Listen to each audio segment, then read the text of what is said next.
시편 52편 1절로 9절 말씀 제가 봉독하겠습니다.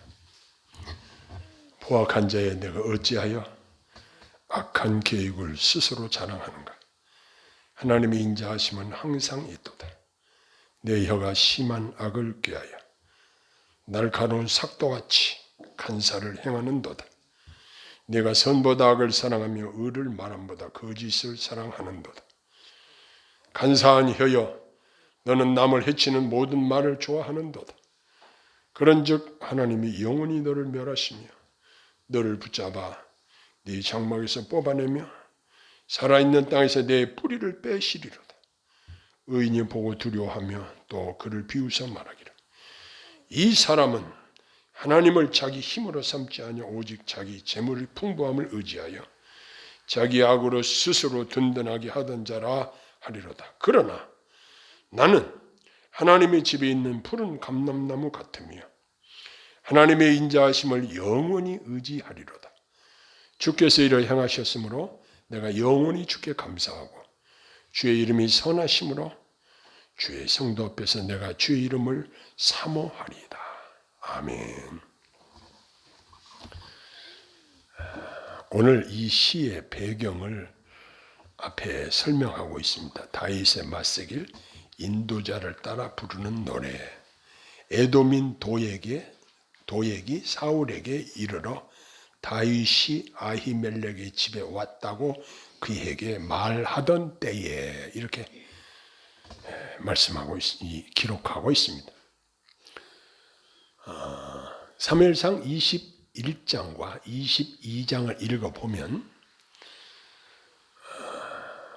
이 시의 배경을 좀 더 잘 이해할 수가 있습니다.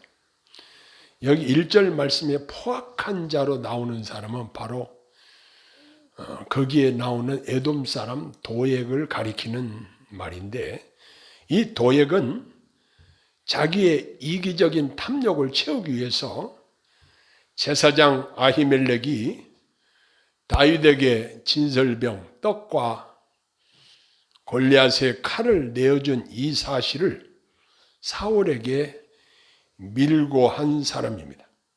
그 당시 다윗은 사울을 피해서 놉 땅에 이르렀을 때에 마침 그곳에 이 도액이라는 사람이 있었습니다. 그는 다윗이 사울에게 쫓기고 있다는 것과 사울이 다윗이 어디 있는지 애써서 찾고 있다는 사실을 알고 다윗을 밀고 하면 많은 포상이 있을 것을 알고 제사장 아히멜렉이 다윗을 도와준 것을 사울에게 일러 바쳤습니다. 그러면서 다윗이 왕명을 수행하고 있다고 한 거짓으로 고한 사실은 말하지 않았습니다. 그 사실을 고하면 다윗을 도운 아히멜렉을 반역자로 처벌할 수 없고, 그러면 자기에게 아무 이익이 없을 것이라고 생각했기 때문이었습니다. 결국 제사장 아히멜렉과 그의 일족 85명인 도액의 간계로 말미암아 사울 왕이 자기의 호위병들에게 제사장 아히멜렉과 그의 가족들을 죽일 것을 명했는데, 하나님의 제사장 죽이는 것을 두려워해서 못하고 있을 때에 사울 왕은 이 사실을 밀고 한 도액에게 놉 땅에 사는 아히멜렉의 가족들을 죽일 것을 명했습니다. 결국 이 도액에게 85명이 죽임을 당하는 슬픈 일이 놉 땅에서 일어나고 말았습니다. 다윗의 일생을 살펴보면 사울과 그의 추종자들의 악행으로 말미암아 무수히 많은 고난을 당하였습니다. 그러나 아무리 악인이 의인을 괴롭혀도 하나님이 다윗과 함께 하심으로 말미암아 결국 승리를 거두게 하심을 그는 경험하고 하나님께 영광을 돌린 바 있습니다. 시편 1편 6절에 보면 대저 의인의 길은 여호와께서 인정하시나 악인의 길은 망하리로다. 이렇게 다윗이 노래하고 있는 것을 봅니다. 여기 1절 이하의 그 악인의 특성에 대해서 시인은 말씀하고 있습니다. 첫째는 악인의 특성은 간사한 혀라는 말을 여기 기록하고 있습니다. 간사한 혀.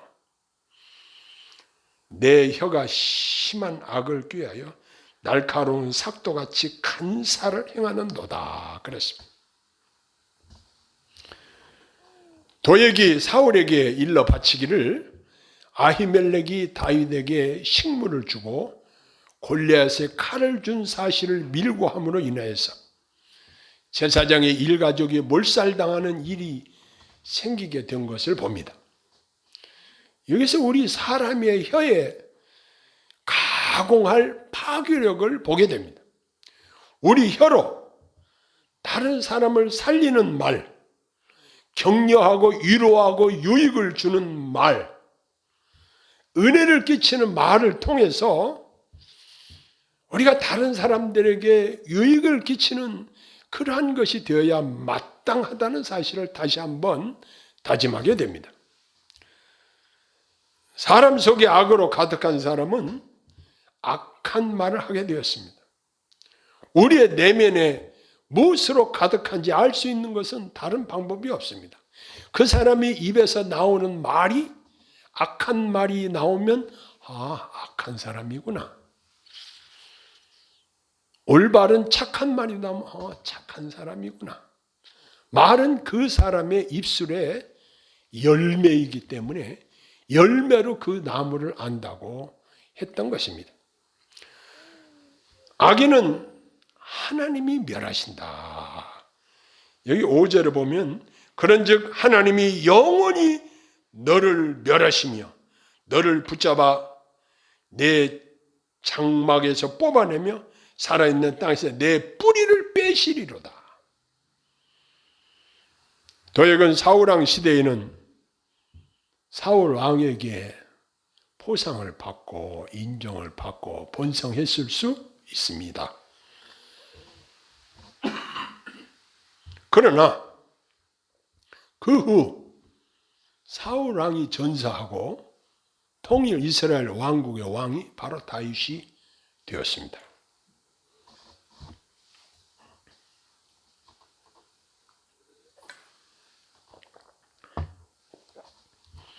그러니 자연스럽게 그의 잘못에 대한 응분의 처벌을 받았을 것입니다.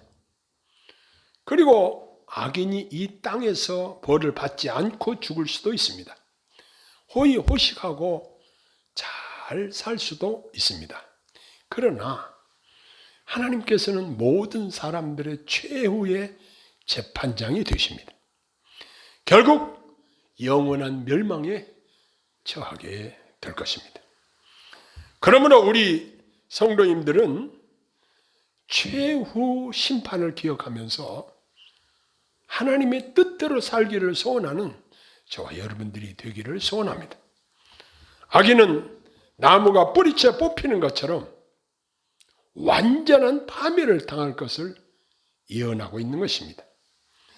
자, 그러면 반면에 의인은 하나님의 집에 있는 푸른 감람나무 같다.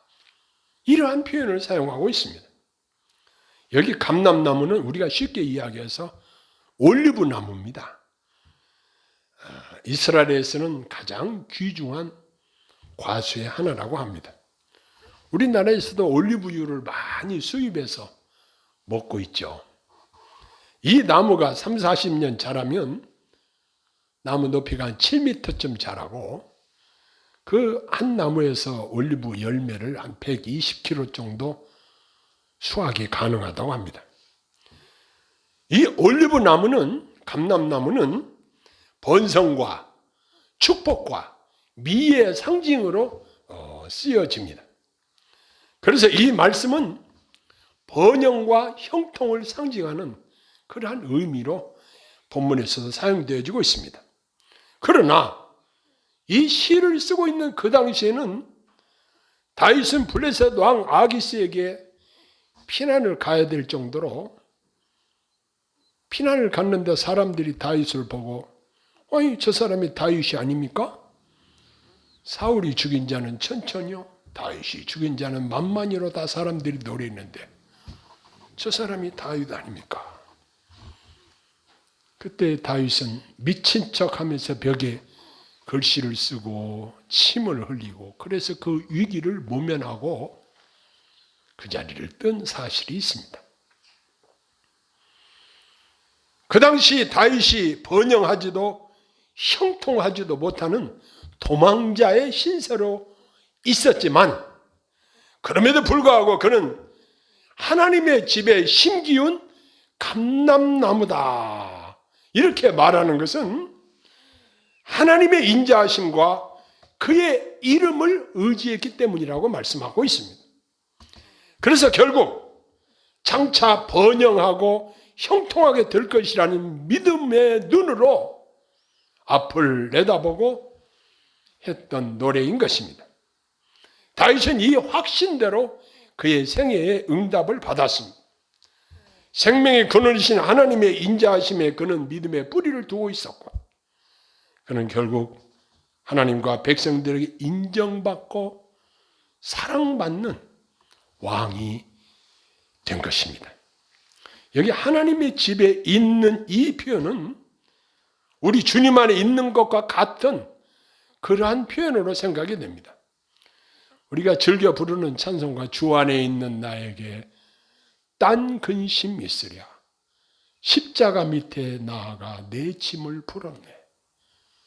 주님을 찬송하면서 할렐루야 할렐루야 내 앞길 멀고 험해도 나 주님만 따라가리. 하나님의 집에 있는 푸른 감람나무 같은 성도님들의 특징이 무엇인가? 여기 세 가지로 생각할 수 있겠습니다. 먼저 하나님의 인자하심을 영원히 의지하는 성도들이 바로 하나님의 집에 심기운 푸른 감람나무 같은 성도들인 것입니다. 우리가 이 땅에 의지할 만한 것들이 얼마나 됩니까? 자, 부모님을 의지하고 자녀들이 성장을 합니다. 그러나 부모들도 연로해서 경제력이 없어지면 아무리 자식들을 돕고 싶어도 도울 힘이 없어서 도울 수가 없습니다. 자, 그러면 자녀들이 장성하면 부모는 늙어서 아무 힘이 없을 때 자녀들의 도움을 받기도 합니다. 그러나 자녀들 역시 생존 경쟁이 치열한 이 세상을 살아가고 있기 때문에 자녀들을 의지해서 도움을 받고 사는 것도 한계가 있습니다. 아무리 내 자식이라고 해도 결혼해서 독립된 한 가정을 이루게 되면 한 독립된 개체로 인정을 해야 하는 것입니다. 자, 그러면 친구들이 도와주죠? 친구들 역시 내가 베풀고 잘해야 친구들도 나를 도와주지 별로 기대할 것 없습니다. 그러나 영원토록 확실하게 우리가 의지하고 도움을 주실 수 있고 도움을 수시로 요청할 수 있는 분은 누구신가? 우리 하나님 아버지이십니다. 우리 주님은 구하라, 찾으라, 두드리라 말을 바꿔서 3번이나 반복하시면서 우리에게 도움을 요청하라고 부탁하고 계십니다. 이것은 우리 주님께서 기쁘게 우리의 기도를 들어주실 것을 암시해 주시고 있고 분명히 그 기도에 응답하실 것을 약속하시고 있습니다. 구하라 주실 것이요 찾으라 찾을 것이요 문을 두드리라 열릴 것이니라. 명하시고 거기에 대한 분명한 약속을 우리에게 보증하고 계시는 것입니다. 그래서 우리가 주님을 의지하는 주의 백성들인 것입니다. 두 번째는 영원히 주께 감사하며 사는 자들이 바로 성도들인 것입니다. 시인은 주께서 이를 행하셨으므로 내가 영원히 주께 감사한다 이렇게 했습니다.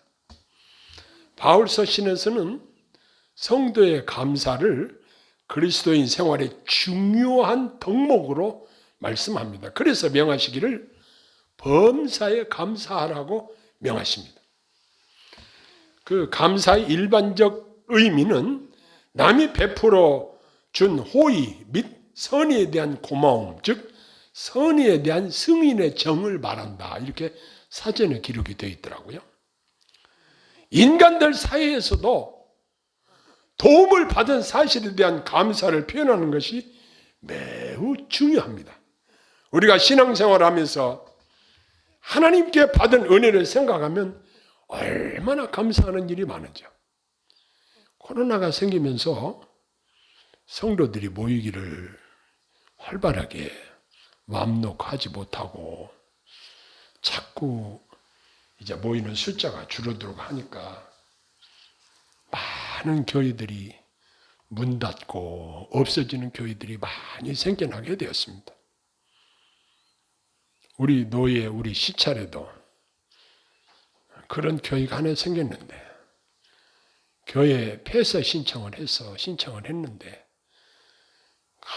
얼마나 그것 때문에 말이 많은지. 이 폐쇄하는 일도 쉬운 일이 아니에요. 그런데 저는 가만히 한번 생각해 봤습니다. 코로나 이후에 하나님께서 얼마나 극적으로 풍성하게 도움을 베푸셨는지 제가 하나하나 생각해 봤습니다.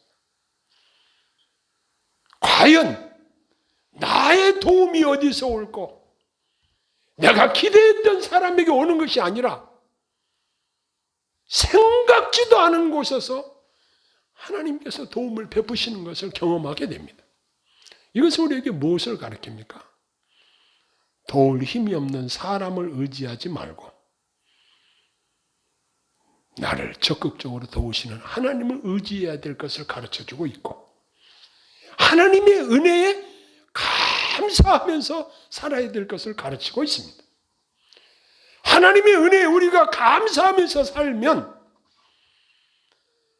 하나님께서 우리에게 더 감사할 수 있는 조건들을 우리에게 허락해 주시는 줄로 믿습니다. 사람들이, 자영업자들이 다 이제 우리는 문 닫고 굶어 죽게 생겼다. 또 여러 유형의 어려움들을 호소를 하지만 그러나 저와 여러분들이 그래도 바꿈지 않고 내 집에서 편안히 잠자고 살면서 하나님 섬기며 이렇게 주님 품 안에서 살고 있다는 것이 얼마나 감사한 일인지 모릅니다. 내가 지금 살아 존재하고 있다는 이 자체만 해도 감사한 일입니다. 그러면 우리가 감사를 넘치게 할 수 있기를 소원합니다. 여기 시인은 도액이라는 사람이 사울 왕에게 밀고함으로 말미암아 자기가 제사장 아히멜렉에게 가지 않았다고 한다면 가서 진설병과 골리앗의 칼을 받아가지고 가지 않았다고 한다면 그 85명의 사람들이 죽지 않았을 텐데 나 때문에 그 무고한 하나님의 제사장 그 가족 85명이 일시에 죽임을 당했으니 얼마나 마음이 아팠겠습니까? 그러나 그러한 와중에서도 한 가닥 그래 하나님께 감사하자.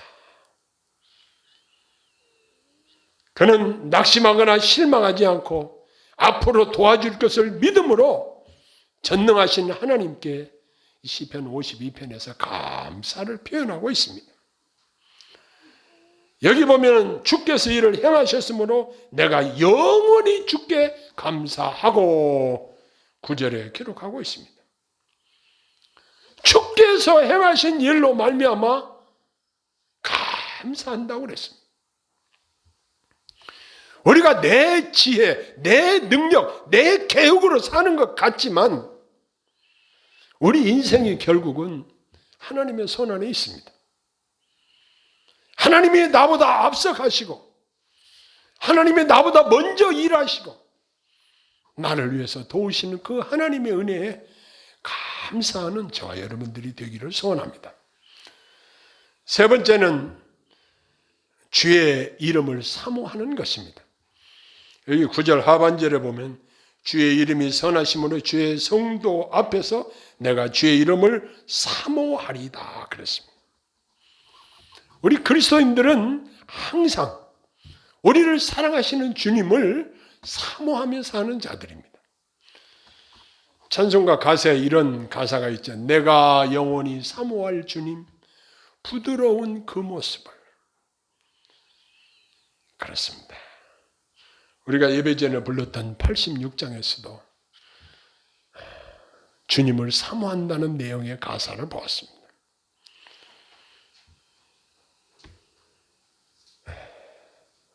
우리 성도님들은 영적인 신랑이신 예수님을 뜨겁게 사모하는 것이 당연한 것입니다. 하루에도 몇 번이나 주님을 사모하는 마음으로 그분의 이름을 부르며 사랑을 고백하며 살고 있는지 우리 자신을 점검해 보아야 할 것입니다. 내가 얼마나 주의 이름을 사모하고 주님 자체를 사랑하며 살고 있는지, 주님께서 우리에게 관심을 기울이는 분야가 바로 이 분야입니다. 우리가 세상 것보다 주님을 더 사랑하고 있는지, 세상의 재미보다 주님을 더 사랑하고 있는지 우리가 늘 우리 자신을 점검해 보아야 할 것입니다. 세상의 재미는 일시적이요 한계가 있습니다. 그러나 영원하신 주님을 사모하는 일은 우리가 주님 나라에 갈 때까지 계속 되어져야 하는 일입니다. 내가 주님을 사모하는 이 마음을 우리 하나님께서 기쁘게 받으시는 것입니다. 여기서부터 우리의 신앙 생활이 비롯되는 것입니다. 내가 주님을 사랑합니다. 요한 아들 시몬아, 내가 이 사람들보다 나를 더 사랑하느냐? 내가 주님을 사랑하는 줄 주께서 아시나이다. 부활하신 주님이 시몬 베드로에게 3번이나 반복해서 물으신 것은 주님을 얼마나 사랑하는가에 집중하고 계십니다. 저와 여러분이 이 땅에서 우리가 해야 될 일은 많이 있지만 그 중에 정말 중요한 것은 주님을 사모함으로, 주님을 사랑함으로 행하는 행동들인 것입니다. 이제 우리 하나님의 자녀들이 3가지 단어를 기억해야 할 것입니다. 하나님을 의지하고, 하나님께 감사하며, 하나님을 사모하는, 의지하고 감사하며 사모하는 이러한 3 단어를 기억하고 우리 평생에 주님 의지하고 주님께 감사하며 주님을 사모하는 이러한 충만한 은혜가 우리 모두에게 있기를 소원합니다. 기도하겠습니다. 사랑의 아버지 하나님, 이 악한 세상을 살면서 저희가 하나님의 백성으로서 하나님을 의지하고 하나님께 감사하며 하나님을 사모하는 은혜가 우리에게 있기를 소원합니다. 매 순간순간 성령께서 우리를 붙드셔서 이 하나님의 말씀에서 벗어나지 않도록, 탈선하지 않도록 저희를 붙잡아 주시옵소서. 예수님 이름으로 간절히 기도합니다. 아멘.